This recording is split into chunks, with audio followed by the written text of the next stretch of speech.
As we mentioned earlier, this Monday is Memorial Day, and millions of Americans will honor their loved ones who gave that ultimate sacrifice for our country, including those right here from mid-Michigan. So Claudia Sella has a story about the man behind the holiday and how he's connected to Lansing.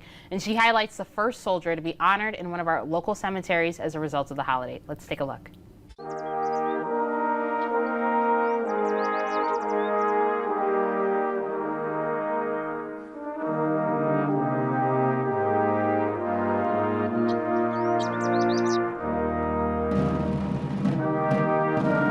Idea of something larger than themselves worth putting their life on the line for was very strong and prevalent.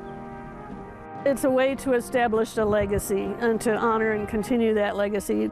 It's a day to remember those who made the ultimate sacrifice while defending our nation. Memorial Day dates back to the Civil War soon after the creation of national cemeteries. Back in those days, they were in a newly established country.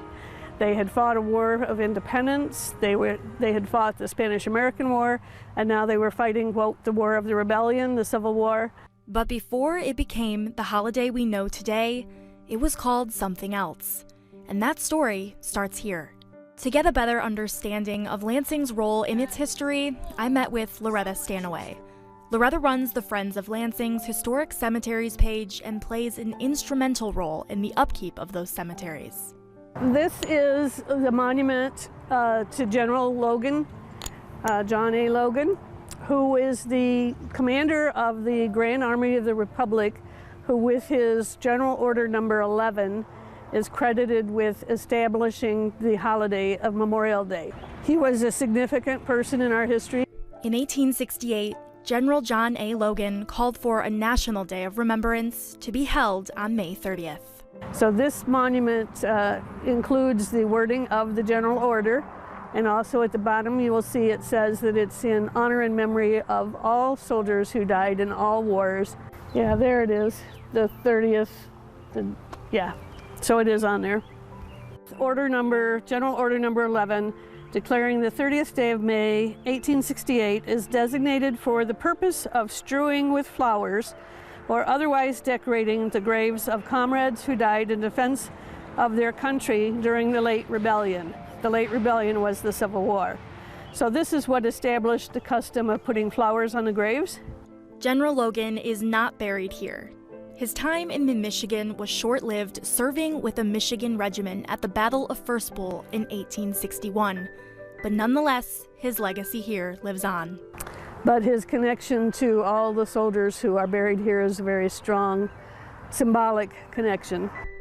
Following the Civil War, hundreds of soldiers would be buried or honored in Mount Hope Cemetery, including the first soldier from Lansing to die in the Civil War, Charles T. Foster.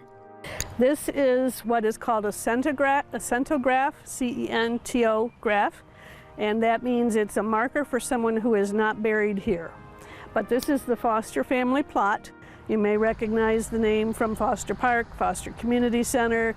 Charles enlisted as the first enlisted person in Lansing to sign up to fight in the Civil War, and he was the first person from Lansing to die in the Civil War. And he was serving as a flag bearer. And when he got shot and wounded, he tossed the flag at someone else so that that flag would not touch the ground or be captured. And that was what he signed up for when he enlisted. The call was to serve your country and your flag, and that's what he did, right up to the moment of his death. Wow, that's incredible. And I'm looking at his age, and he was very young. Do you think, could you have imagined that today, all the way in 2023, we'd be talking about him?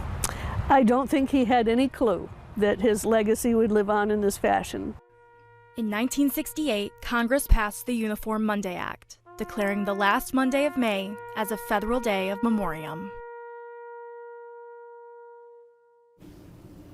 Well, it's definitely incredible to think that two people's lives would impact so many years later. And I know later on in the show, we're going to kind of go over some of the different events and ways that you can remember and honor those right here in mid-Michigan. That's right. Well, thank you for that story, Claudia. Yes, she always is so great with the history stuff. We love